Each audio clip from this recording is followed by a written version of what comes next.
अहाँ सब गोटे के हम लक्ष्मी चौधरी गोर लागे छी। आई हम साँझ लेसा काल के एकटा गीत लक उपस्थित भेलहुँ हैं। आशा करे छी जे गीत अपने सब गोटे के नीक लागत। धन्यवाद। साँझ ले सुसुंदर कनिया पहिल साँझ रतिया कनिया राम रतनिया। साँझ ले सुसुंदर सिया पहिल साँझ रतिया कनिया राम रतनिया। ले सिलिया पातिल आही बात कनिया राम रतनिया।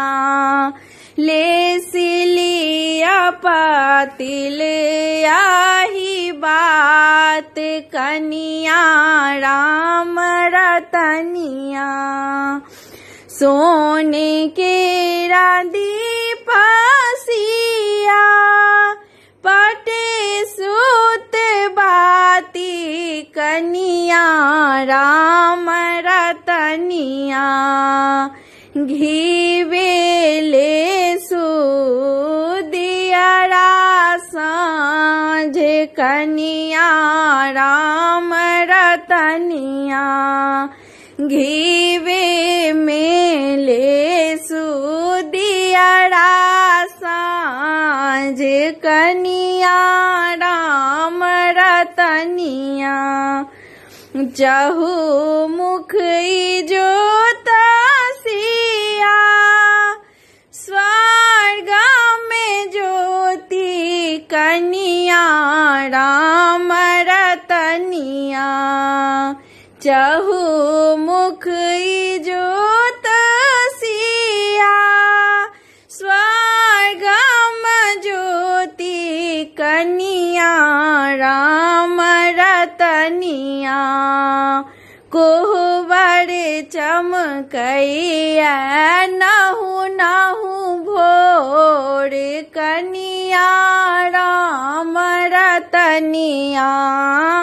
कोहबर चमकैया नहु नहु भोर कनिया राम रतनिया।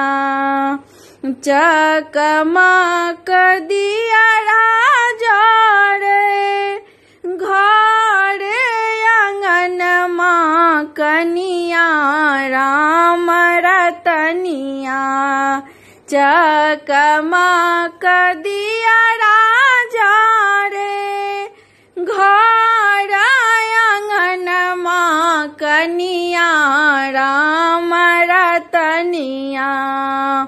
संझा मैया देती आही बात कनिया राम रतनिया। संझा मैया देती आही बात कनिया राम रतनिया। साँझ ले सुसुंदर सिया पहिल साँझ रतिया कनिया राम रतनिया।